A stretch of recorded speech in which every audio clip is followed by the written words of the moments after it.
Okay, so let's talk about the postgame of Pokémon Sword and Shield. It's a postgame that people rarely ever unpack, and to be fair, there's probably a couple of good reasons for that, but we're going to take a look at it today. Sword and Shield's postgame isn't your classic expansion of the base game. Before Generation 8, you typically find yourself accessing whole new areas in the postgame, but not here.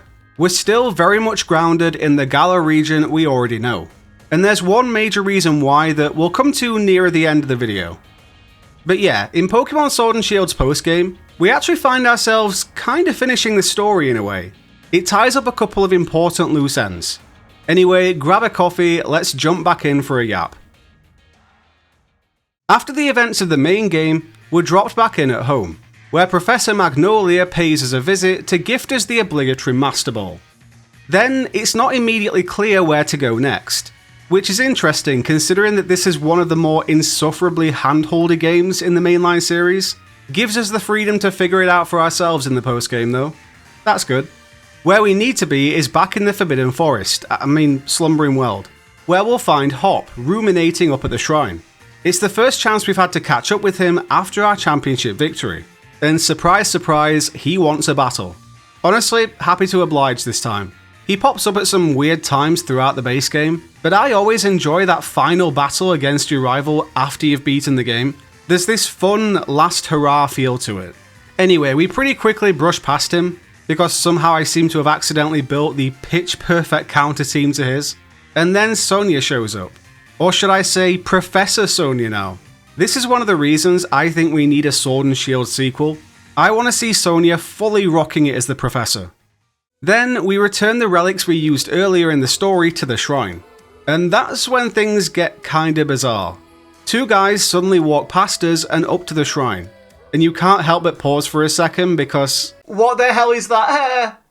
Multiple cans of hairspray each and every day, you'd have to assume.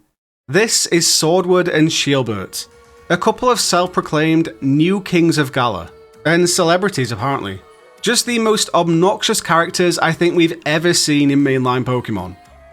They have a quick jab at Sonia's History of Galar book, claiming it's full of lies, before stealing the rusted sword and shield from the shrine. So of course, us and Hop each take one of them on in a battle, which we win and Hop loses. Because of course he does. They mention that their ancestors painted the mural in Stoneside, the one that got destroyed in the base game, thinking that we were the ones who destroyed it, before then taking off. What strange characters. And clearly they're trying to protect some sort of belief system they hold. Regrouping back at the lab, we're greeted by Sonia's new assistant, who absolutely definitely does not look shady at all, no suspicions here. And Sonia informs us of a strange Dynamax power spike coming from Turffield Stadium. So let's go check that out. Turns out there's a Pokemon in the stadium that's Dynamaxed and gone wild, and we need to team up with a bunch of allies to defeat it. Fairly interesting as a little side quest that takes us all the way back to the first ever gym we defeated. It probably has been a while at this point since we were last in Turffield, so it was nostalgic in a way. But as we're leaving, we encounter Sonia once again, as she informs us that these power spikes are occurring at other stadiums as well. We're just going to be going around all the stadiums, aren't we? So we do the exact same thing in Hulbury and Motostoke, before heading over to check back in at the Pokemon Lab, where Swordward and Shieldbert are sat, demanding the wishing stars that are being stored there. These two are the reason these Pokemon are Dynamaxing and going rogue all over the region. And so this time we team up with Hop to take both brothers down at once. Surely we've put a stop to them for good now, right? But wait, who's this? Sonia's assistant? Oh, she's been working for the two brothers this whole time. Oh, definitely didn't see that coming. She's snatched the wishing stars, and makes a swift getaway with the two brothers. Great. And so the Dynamax tour continues. Our next stops being Hammerlock, Stoneside, Sir Chester, and Ballonlea. In Ballonlea, the new gym leader, Bede, has already taken care of the problem, but he's not about to let us off the hook completely, so we have a battle with him instead. Another reason I want a sequel actually.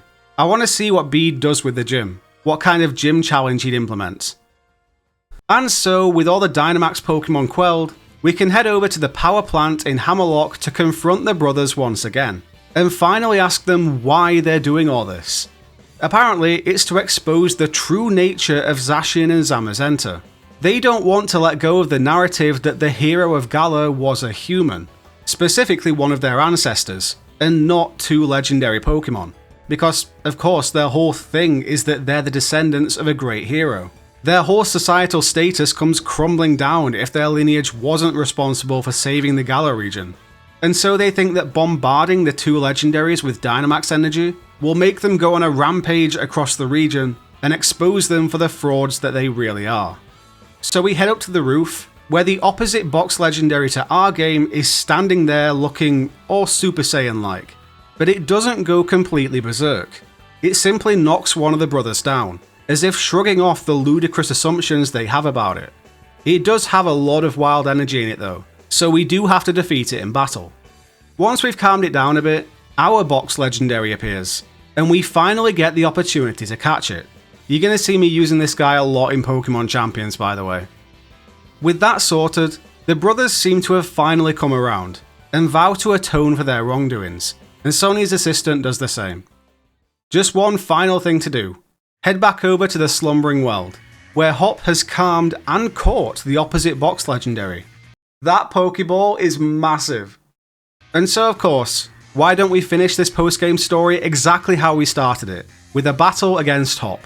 He's decidedly more difficult this time around with the box legendary on his team, but nothing my trusty Cinderace couldn't handle.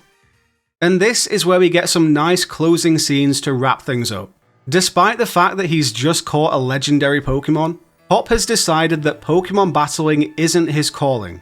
Instead, he's going to become a Pokemon researcher, working at the lab with Professor Sonia.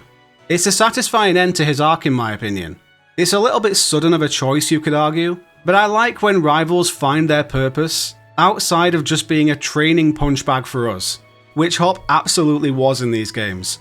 He's getting defeated over and over again, and he starts to get a bit despondent at one point.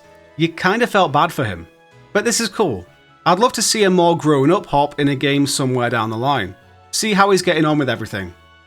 Then Leon shows up along with the two brothers, where once again they're apologising for causing trouble, and they basically try to give up their royal titles to us, the main character, but Zacian and Zamazenta will always be the true royalty. And that's where we close out of the post-game story. As I mentioned, it ties up a couple of important loose ends with the box legendaries and Hop, and we get a little episode here where Sonia is the bona fide professor of the region. There's just a lot of filler with us going around all the gyms again. I'm not a fan of that recent trend emerging, where revisiting all the gyms is becoming the actual postgame, rather than something optional we do alongside the postgame. But yeah, revisiting this one, I think I enjoyed it more than I did before. It felt almost like a victory lap around the region. The one thing that's missing, that up until this point we usually got in the postgame of Pokemon titles, is access to a new area or two.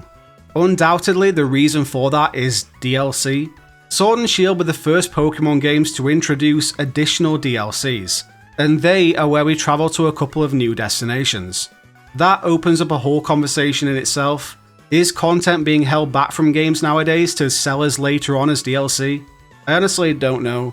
To some extent, probably. What I will say is that I think there still needs to be one or two locations in a Pokemon region that are saved for the postgame. One or two extra towns, a couple of extra routes between them. Just give us something fresh that feels like a reward for finishing the base game, you know?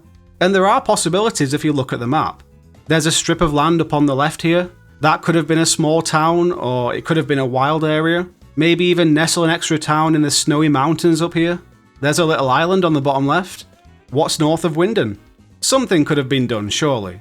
But yeah, that's a whole thing in itself. I made a video about some of the things a Pokemon Sword and Shield sequel could include.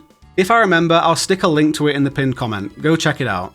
For now, drop any thoughts you have about Pokemon Sword and Shield's postgame down in the comments. Please do leave a like while you're at it. Join the Discord. Thanks so much for hanging out. I'll catch you in the next one.